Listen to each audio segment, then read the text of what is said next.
Okay, part two. Everyone has made it to part two. Fantastic. Let's take a look at our finished painting here. When I created this video, for some reason I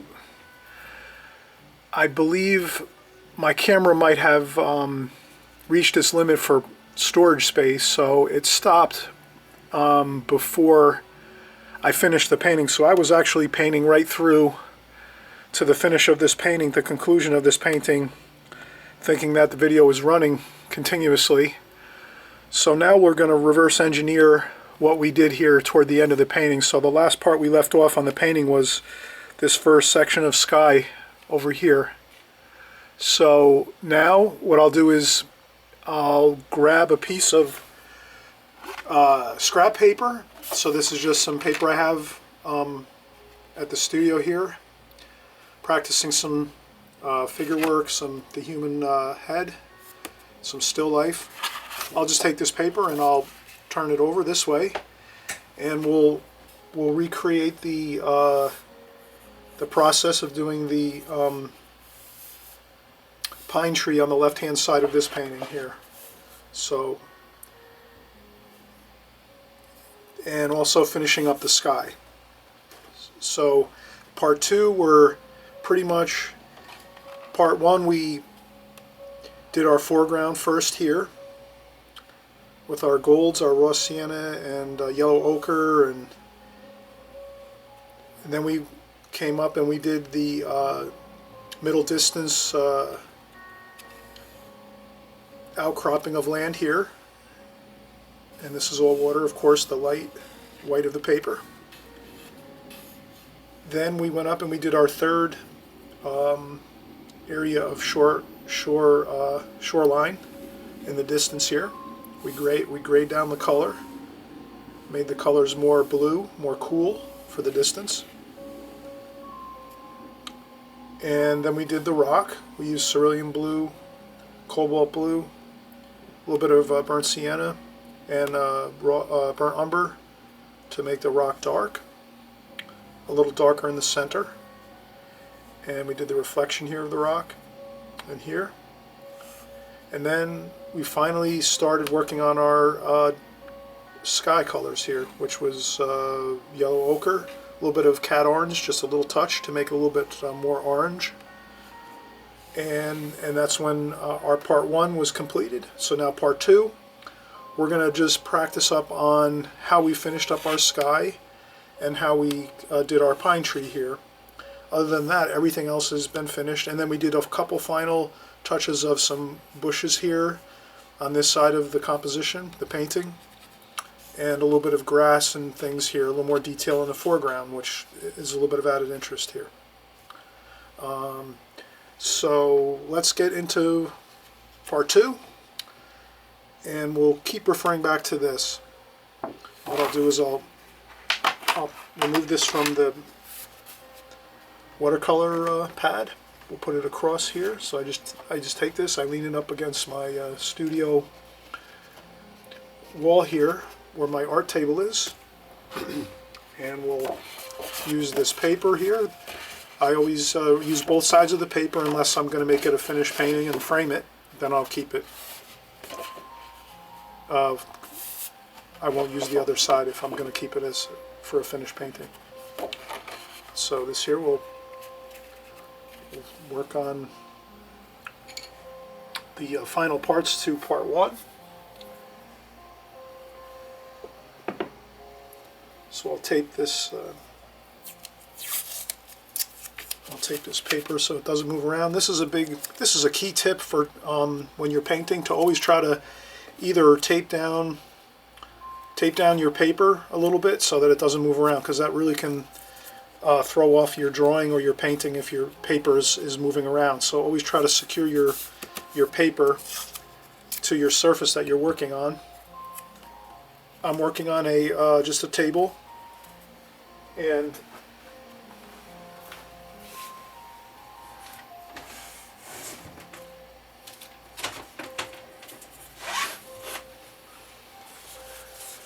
I have something similar to this for my working surface area. This is foam board, masonite board, and then some of that carpet backing with double stick tape. So then I can put this on a table. Sometimes I'll put a roll of tape underneath the top to give the paper a little bit of an angle, like that, on a table. So usually I always work with a little bit of an angle like this, but sometimes when I work on my easel, I'll have the painting almost straight upwards, vertical. But for my videos, I always have my table set almost level, just a little bit of a tip upwards with a roll of tape underneath. So that's sort of my working board. And again, I tape down my paper once I put my paper on here so it doesn't move around. So I just taped my paper down here, our practice paper, and now we're going to finish up our part one. So again, we're going to try to work on the pine tree and the top portion of the sky and kind of get an idea of how we're going to complete the rest of the painting here of the shoreline here. It's like a bay area.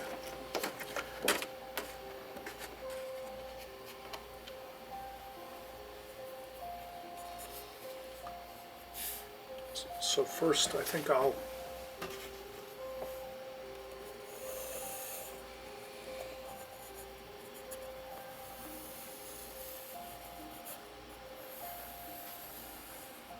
just going to get a rectangle.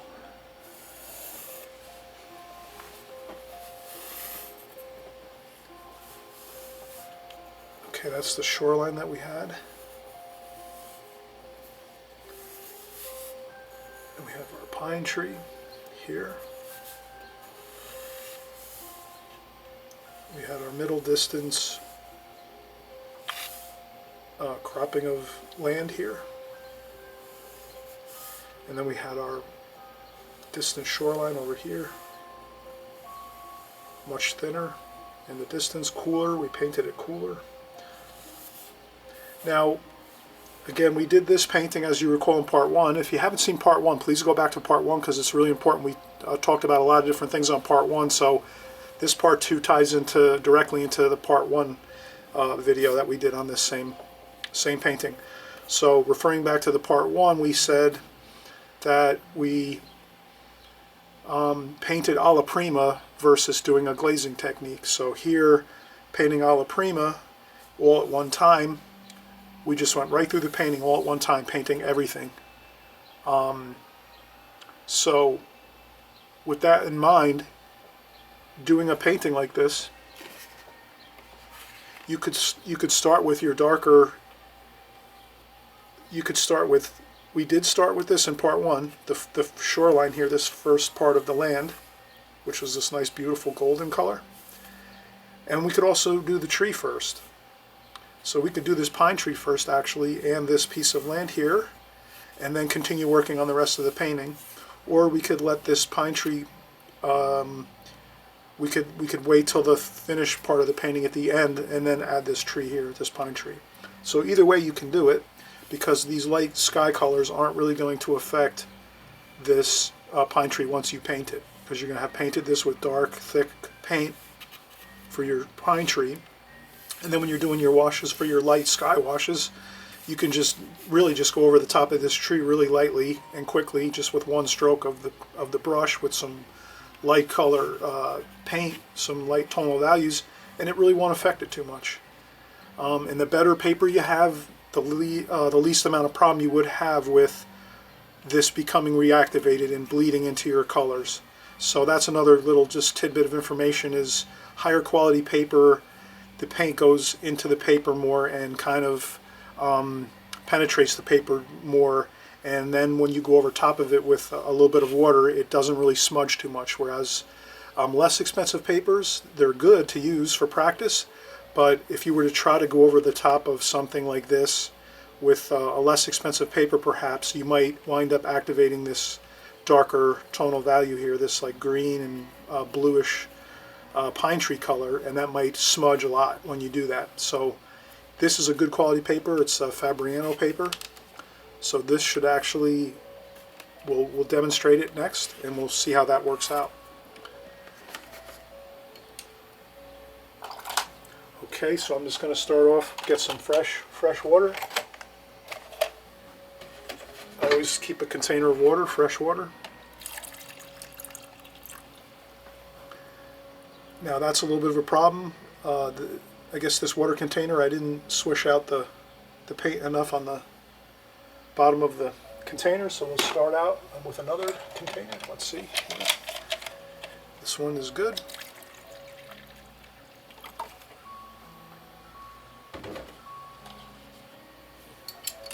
And again, we're going to use the same brushes, round brushes, good points.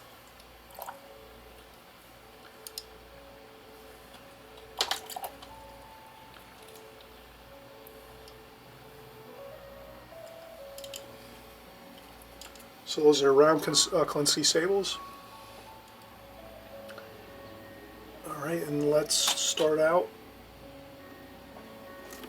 We'll pick back up our palette. We have a nice travel, smaller palette today.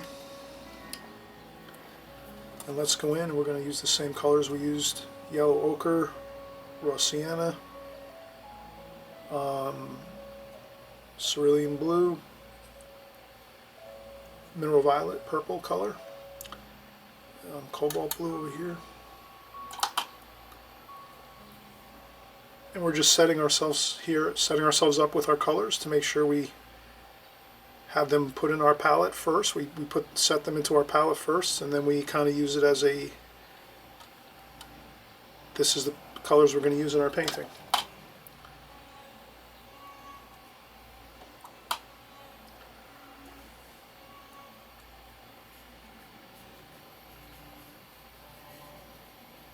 Okay, so we're just doing our yellow ochre.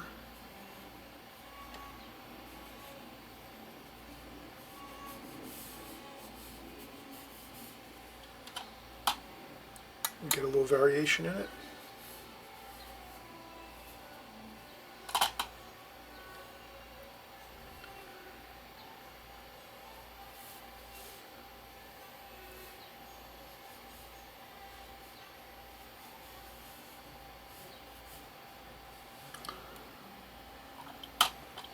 Okay, that looks fine. So in part one we did this.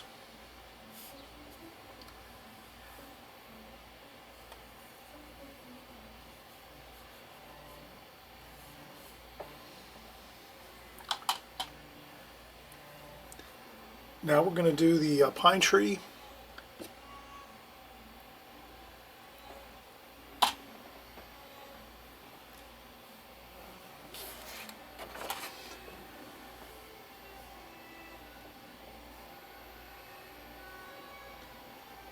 And we'll mix our pine tree color over here. We'll use some raw umber, sap green, and some French ultramarine blue, so we'll keep it nice and dark.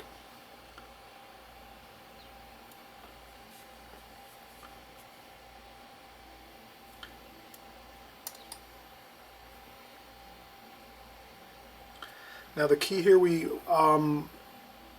key on these pine trees really is they can tend to look very symmetrical.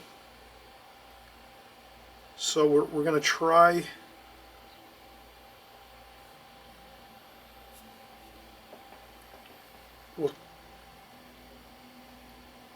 we'll do a little shadowing under the tree over here.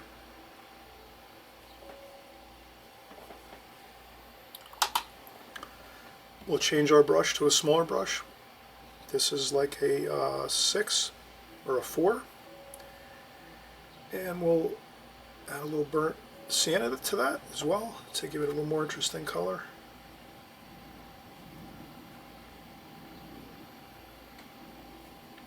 And for pine trees, they tend to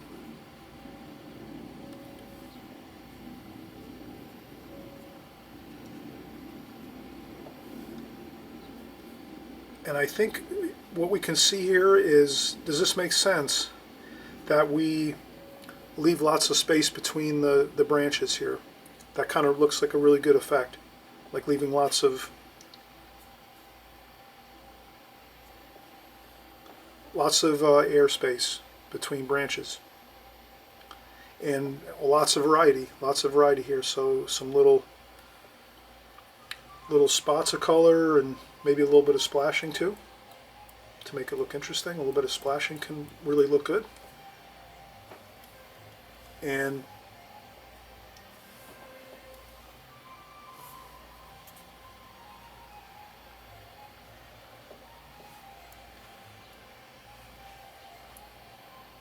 then if we can, to keep it looking not too symmetrical and the same, we put these larger spots of color, 1, 2, 3,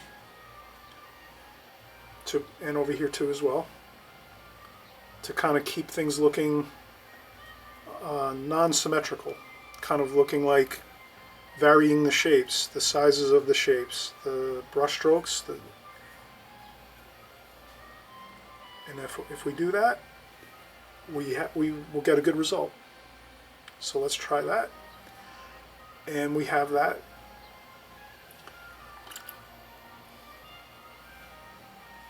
And then if we'll finish up our sky colors. So now at this point we would go in and we would clean our palette, because we've just worked with a lot of the colors of the land, the foreground, and the tree. Our sky colors are going to be lighter. So we'll clean up our palette quick. Take a paper towel. We just wet the paper towel with the water in our water bucket. And we're ready to start with our sky colors. And again, our sky colors, we said we were going to use, in part one we went into detail on the sky colors, but we're going to use some yellow ochre with just a little bit of orange, cadmium orange. And if you ever have an issue where you add too much color someplace on the palette, you just wipe up a little bit of it and then continue on mixing. So here we're going with yellow ochre with just a little touch of orange to make it a little more warmer, or more orange, the yellow ochre. And then we're going to have our mineral violet, which is purple, and then some cobalt blue and some cerulean blue for our sky colors. And then we did our sky colors. Here we're going to let it dry. We'll let this dry, the pine tree. But here we did our more orange sky color. And then we started working into some purple and orange and yellow, getting slightly cooler.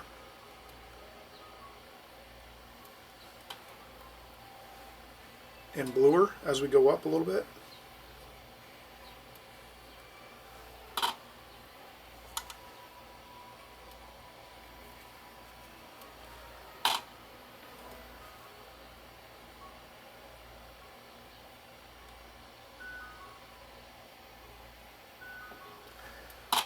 And this looks really good using the parallel lines. Again, all the parallel lines in the picture are really very calming and relaxing. So this is a very peaceful, calming, relaxing painting.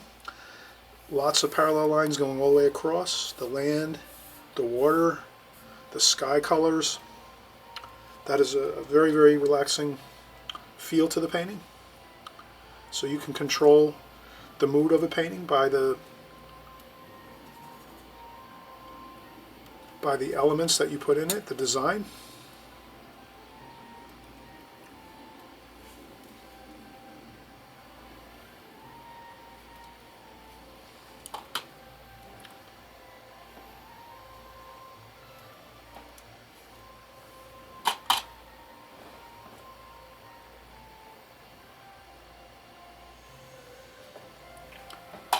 Again, we're painting alla prima, and we can go right over that.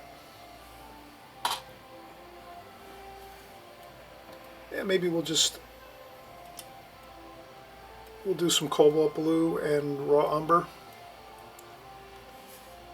And maybe we'll just kind of go over again the beautiful parallel lines of the distant shoreline here.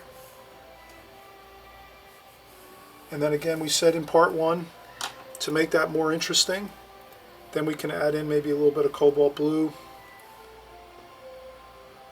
a couple little bits of cobalt blue maybe, then maybe a little bit of straight yellow ochre right out of the tube paint. But we do want to keep it more blue back here, more cooler, because it's the distant shoreline. But we can still add a little bit of variety to it to make it look a little more interesting. And then this middle distance,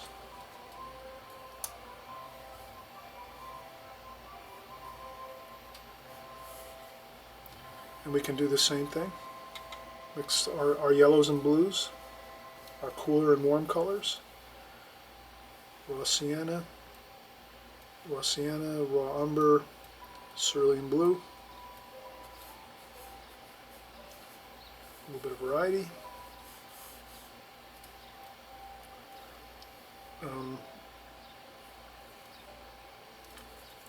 Some purple.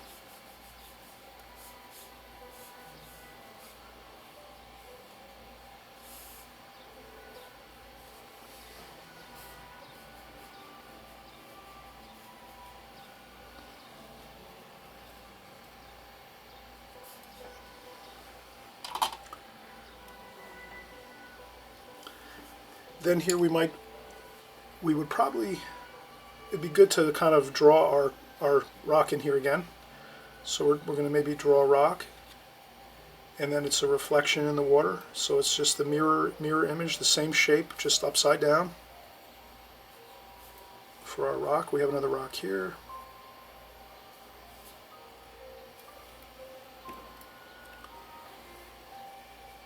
And we took some cobalt blue. And we're going to dry our brush a little bit, rinse it off, and we dry our brush, take some of the water out, and then we thin out the paint a little. Maybe a little bit of cobalt blue.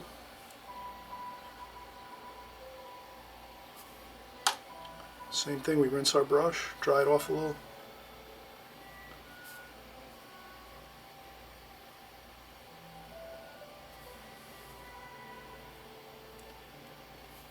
Whatever shapes you have on the top, you just have to make sure they kind of look the same underneath on the reflection in the water.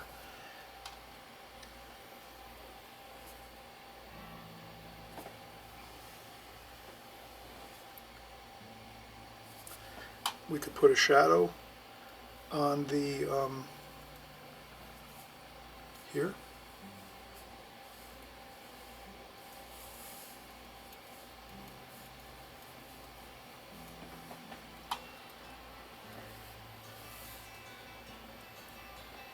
And we can add just a little bit of a very slight touch of tonal value, some tone into that paper to the right, and then we can leave all the white paper right here, and that will be our most important part of the painting is the focal area, the focal point. And we can have multiple focal points in our painting. So here we want to draw the viewer to look at this section, so we leave this white paper, and then we tone this area down a little bit with just a little bit of the cerulean blue and some of the yellow ochre and raw umber.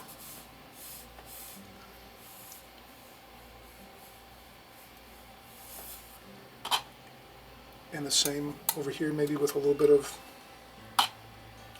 some of the purple color. We can add a little bit of tonal value to that.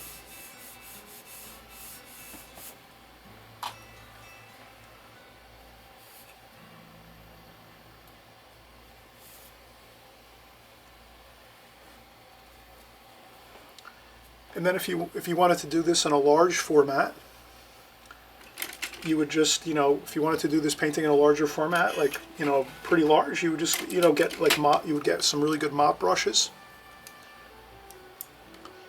that hold lots of water, and then you can just do the same thing. So here my brushes I'm using now are Seascape round brushes,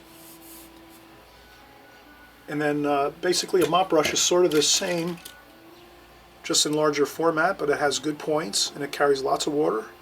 And that would just, you know, we'd be able to do this in a really large format if we wanted to, this same painting. So if you wanted to make like a poster size painting, maybe, you know, 18 by 24 or 24 by 36 inch size painting, you would just use some mop brushes and do the same mixtures and colors, and you would get the same result. So that's how we finished up our pine tree here and our painting and our sky. We did our parallel lines for our sky. Again, we said parallel lines are very relaxing, so if we can capitalize on that when we're actually creating a seascape painting like this, then we have a great time of just letting the already natural occurring features of the land, which are parallel lines, water, land, sky, clouds.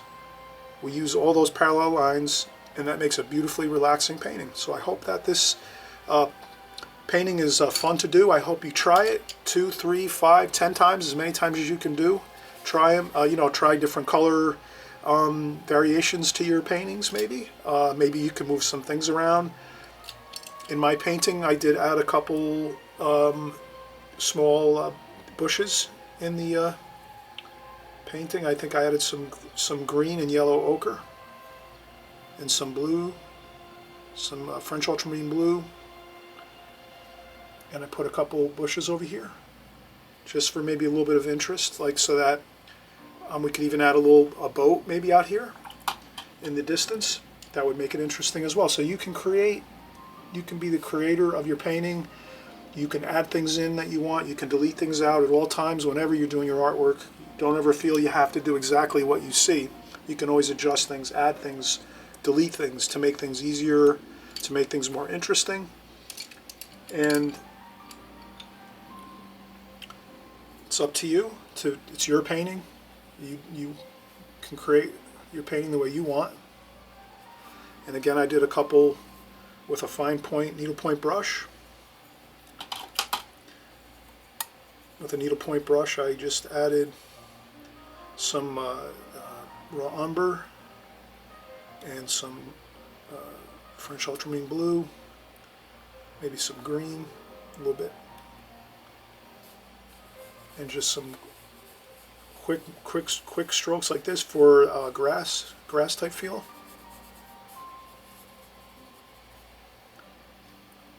Maybe a little bit of splashing, just for like maybe a little bit of a feeling of maybe some rocks here. There's some rocks here and there and some stones around, and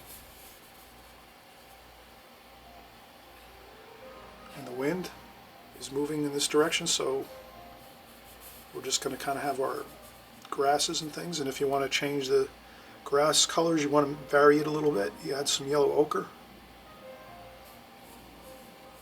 And the eye will pick that up. If you have a painting, those little subtle differences really make a big difference. So instead of just making all these grasses the same color, we'll change the colors of the grasses. Maybe go with 3 different colors. So we have a bluish color, a gold, maybe we go with a little more of a green up here. And then if we have to take a little paint off the brush,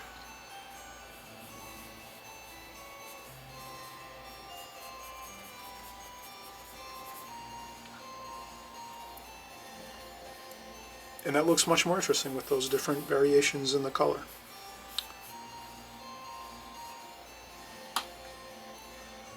Alright everyone, we'll see you on the next video. Have fun, happy painting, and we'll see you soon. Bye bye now.